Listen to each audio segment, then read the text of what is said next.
just a moment.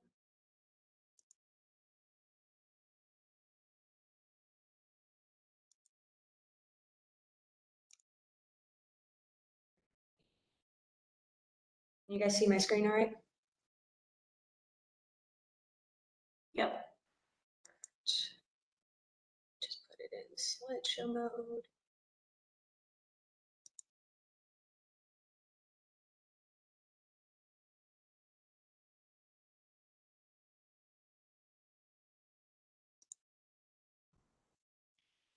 Alrighty.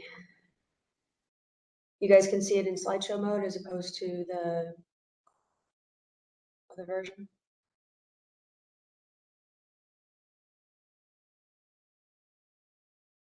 Cool. Alrighty. So welcome, guys, and thanks for attending. I know we also have a couple of grad students on here, so they'll kind of give their thoughts on how to kind of be prepared for going into graduate level coursework towards the end, and then we'll go into Q&A. So if you can hold your questions till the end, because I may very well answer something as we go along. Alrighty. Let's see. Is it gonna let me? We go. Okay.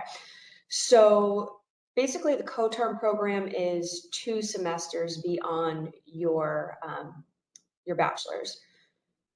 The bachelor's needs to be completed within 8 semesters or less. And so the total would end up being 10 semesters after completing the master's. If you were to do a co-op, it's not going to count towards those 10 semesters. So that kind of gives you a little bit of extra time. So no worries, that won't be an issue if that's something that you decide to do. Unfortunately for co-term students, the excuse me, the TA and RA options are not available to you. If somehow you did get an offer of something like that after being admitted to the co-term, we could discuss switching you over to a regular master's instead of the co-term. But co-terms are not allowed to do an assistantship. Once you've officially completed and graduated with your bachelor's, in the system, it'll automatically change over to graduate level. And I always tell students, make sure you check with financial aid, because the idea behind this is that your undergrad funding will transfer over to graduate level. However, not everything is possibly going to transfer. So you want to make sure you check with financial aid, make sure you know what you're currently getting that can be moved over to the graduate level as far as any financial aid.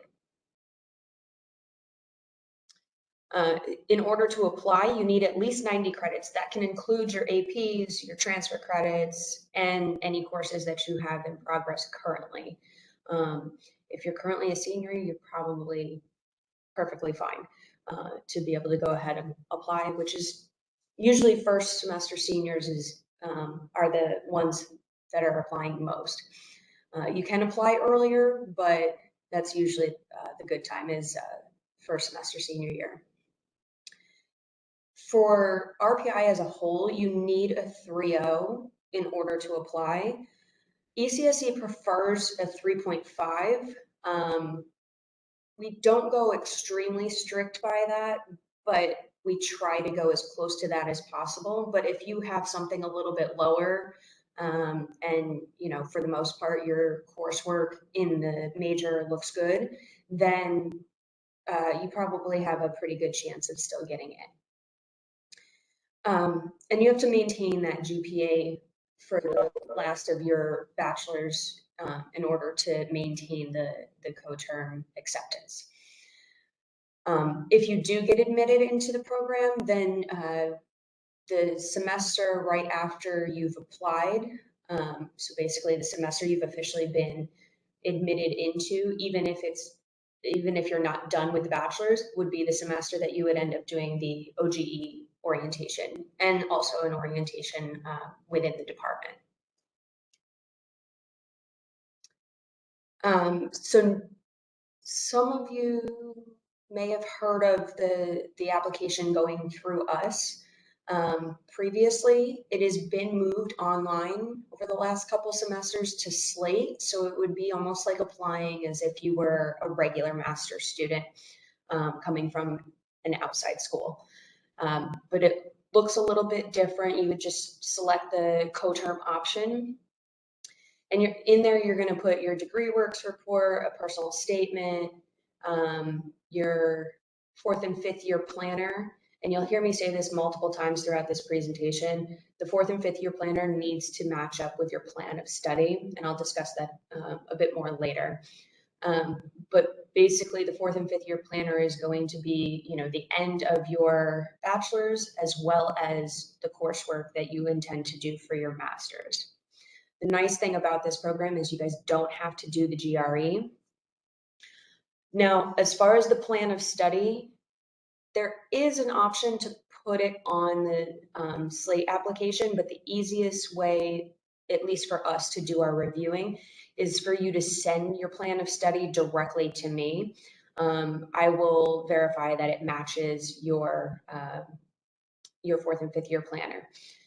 You need 2 reference letters as well. As far as those go, some students have found the option on the Slate application to automatically send a message to your recommenders in order to have them directly send it in to the application. If for any reason you can't find that option or they're having trouble with it, they can email your recommendation letter directly to this email at the bottom here, gradops@rpi.edu. That is graduate admissions. And if there's any, struggles at any point, and your recommender decides that they don't want to send it to GradOps for whatever reason, or they're, they forget that email, you can have them send it direct to me, and I'll work with graduate admissions to get it onto your application. Anything you have on DegreeWorks that you plan to use for your graduate work must be on the application. And you also have to make sure that there is something that can replace it on the DegreeWorks report that still fills your requirements within whatever area it's showing up in. If you have any issues with anything related to DegreeWorks, let Rama know. She'll help you out. And she can certainly help you figure out how to pull that in order to get it into the application if you're struggling at all. And as I mentioned before, and will mention again, program planners and the plan of study need to match. And I believe I just saw that Rama put her email in there if you guys need any assistance with the DegreeWorks.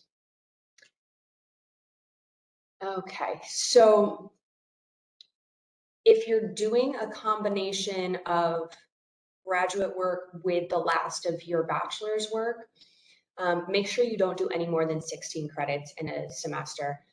Otherwise, you're going to feel overloaded. We don't want you to have that issue. And I'm going to hold on this little note here I have of the sample planners, because I'm going to show those to you in a little bit, along with the corresponding sample plan of study. Okay. As far as the plan of study goes, you need to make sure to have 30 credits. OGE is very particular about this. So you need exactly 30 credits. Sometimes that gets a little funky with some 4-credit courses, especially because a math is required, and most of those are 4 credits. What we tend to have students do in that situation is, even though it would be 4 credits on the transcript, it'll be 4 credits when you take the course. On the plan of study, we have you put it in as 3 credits. That way you can have exactly 30 credits. Same thing with, let's say you have a couple other courses that end up being 4 credits. if there isn't a way to readjust the actual courses, then we have you readjust those individual credits so that it makes 30. So I'm going to pause here momentarily so that I can show you the planners, if it'll allow me to. Okay. Are you able to see that right now, planner? No, it's still on the slideshow, Kelly. Thank you for giving me the heads up on that.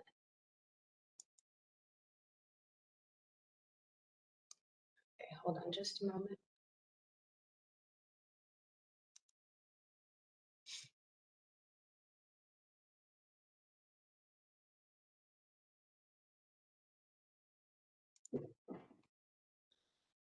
Okay, so I'm going to stop sharing momentarily so that I can then reshare with this.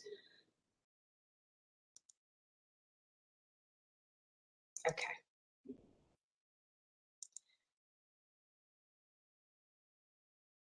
There we go.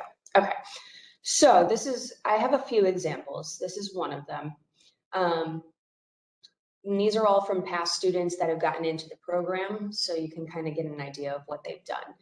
So with this one, you'll see in their final semester, they put in one graduate course so that they could have a little bit less through their final 2 semesters that they were in the graduate level officially.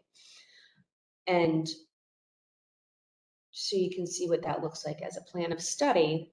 They basically just transfer everything over to the plan of study, makes it look the same. But again, here's a math course. As I mentioned, they made it 3 credits here so that it could be a total of 30. Another option, this student decided to do some grad courses in both final semesters. So that's another option that you have. And then finished off at the grad level in the final 2 semesters.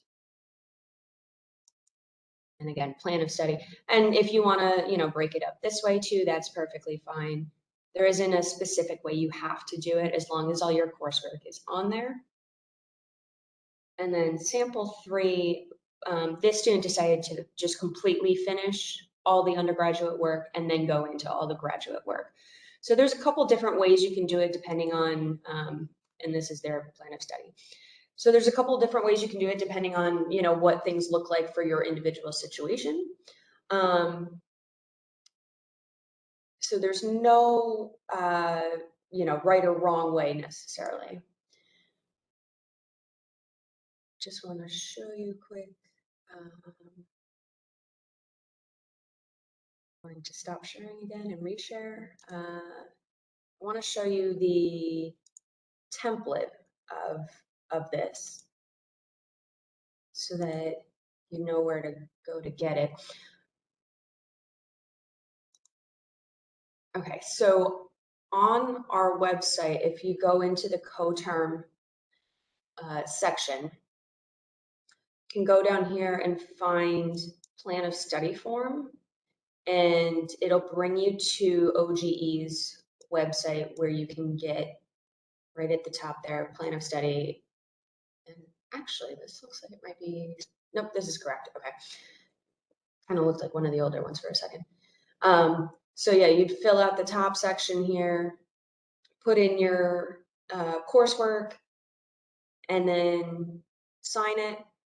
You don't have to worry about advisor and graduate program director signature. The only reason you would need an advisor signature is if you are doing the thesis route and you officially have a thesis advisor. If you're doing the non-thesis route, both sections would be signed by the graduate program director, but that would be done after we determine if we are admitting you. So no worries on that, as long as your signature is there. The other thing I want to show you too is if you go to our site, and where is it? Forms and information on the side here. We do also have our own template with a little bit of information on there for you in order to help you out. So the math course, the number of ECSE courses plus electives. It's a little bit different if you do the thesis version. You would throw in the thesis, and you would only need 15 ECSE credits instead of 18. So that's the only major difference on that. And if you have any questions at all, feel free to reach out if you're having a little trouble when you're putting this together. We go back to the slideshow.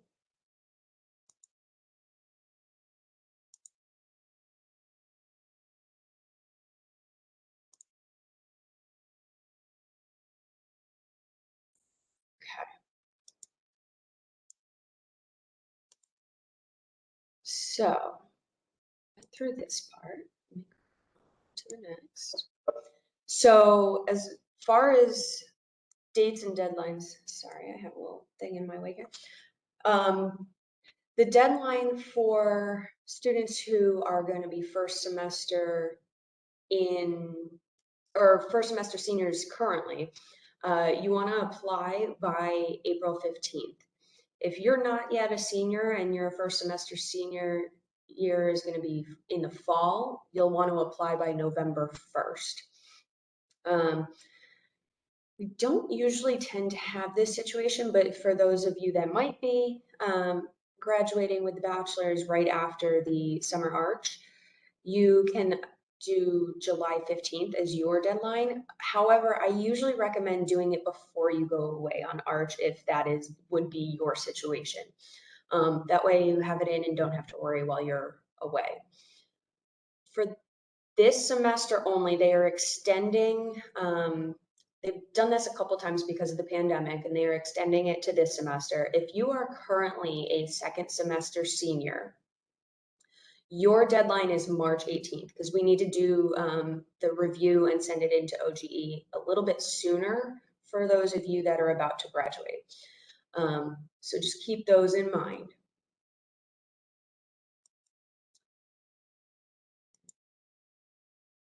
As I mentioned, check with financial aid. It's also a good idea to check with your undergraduate advisor. Make sure that your credits are going to be completed within your 8 semesters or less.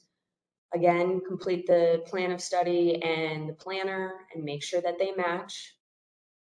Everything goes on to Slate except the, the recommenders for your letters. We'll send those in directly themselves, either to the Slate application, gradops@rpi.edu, or to me. Send your plan of study direct to me. And once you get everything in, at that point, it's just review process. If we accept you within the department, the application then goes to OGE. And if all goes well and you're fully accepted, you'll receive an offer letter or an official acceptance letter from graduate admissions. You won't hear direct from the department about it or from OGE. The letter is going to come from graduate admissions. Before we hop into questions, I do know that we have a couple of grad students on this call. So I want to have them, give you kind of their thoughts on what to look out for, how to kind of prepare for graduate level coursework. So I will start with Megan. You can go ahead first, and then John, you can follow up after that. Hi, I'm Megan. I'm a PhD student. I'm in my 3rd year. I did co-term. I applied like a long time ago at this point. I finished both my bachelor's and master's in 2019. So a lot of the co-term process has changed since I've been there before. I don't think they let you do this anymore. I was able to reorganize my coursework a lot more so I could mix in my undergrad courses more with my grad courses, and I would take like a 50-50 workload, but I don't think that's possible anymore. So I don't think I have anything really constructive to add. All right, John, go ahead. What are your thoughts on just graduate level work and whatnot.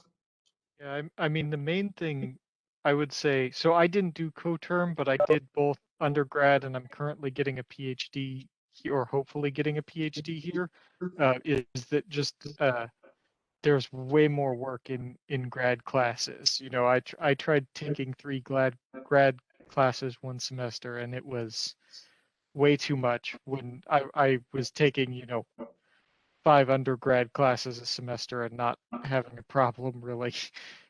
So just be aware that you're going to have to spend significantly more time on them. I actually have to hop off because I have a class coming up in just a couple of minutes. No problem. Thank you so much for hopping in. Sure. All right, so with that being said, any questions from you guys, the undergrads? I believe let's see.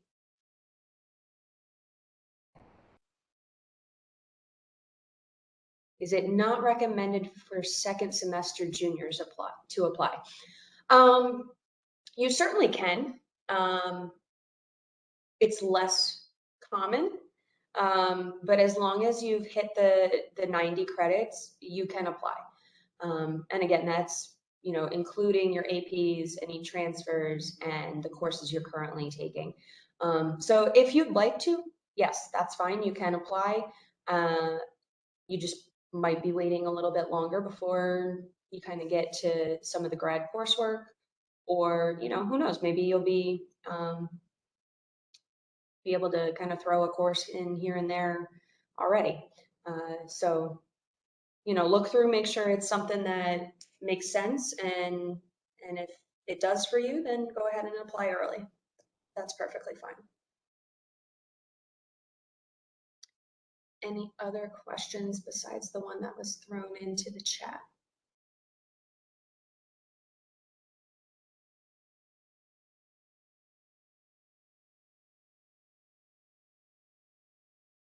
Either we covered everything, or or no one wants to speak up. Okay, cool. That was a quiet group. Oh, here we go. What would the deadline be for second semester juniors? You would be the same as the first semester seniors. So the deadline, it would be the general deadline. So that's the April 15th. And then if for some reason you miss it because you are a second semester junior, then you could always, you know, if you miss it, you could always send it in later on to get in for the fall, or apply for the fall and get in for spring, next spring. So yeah, that's an option as well. But this semester's deadline is the 15th if you are anything but a second semester senior.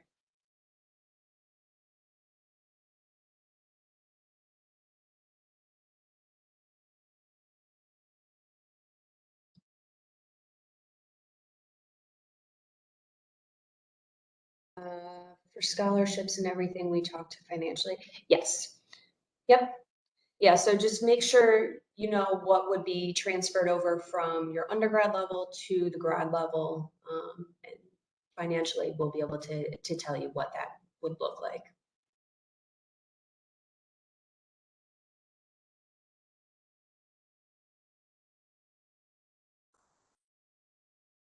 Any other questions?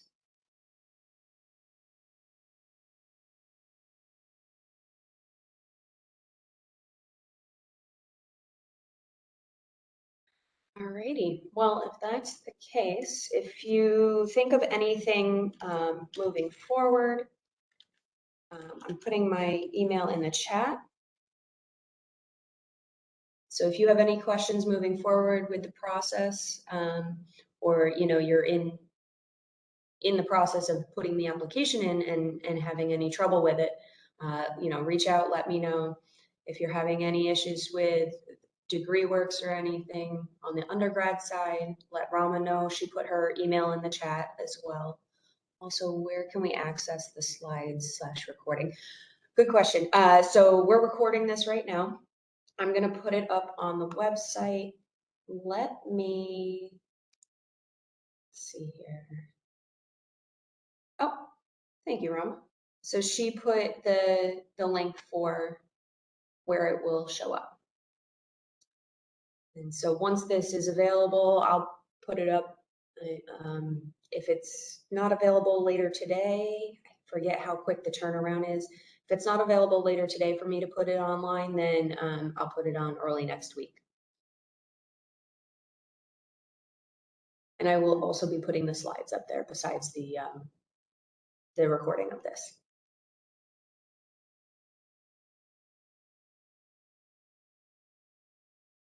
You have a good weekend as well. All righty. I guess that will conclude our session. Thank you guys for attending and asking your questions. And again, if you have any more after today, feel free to reach out.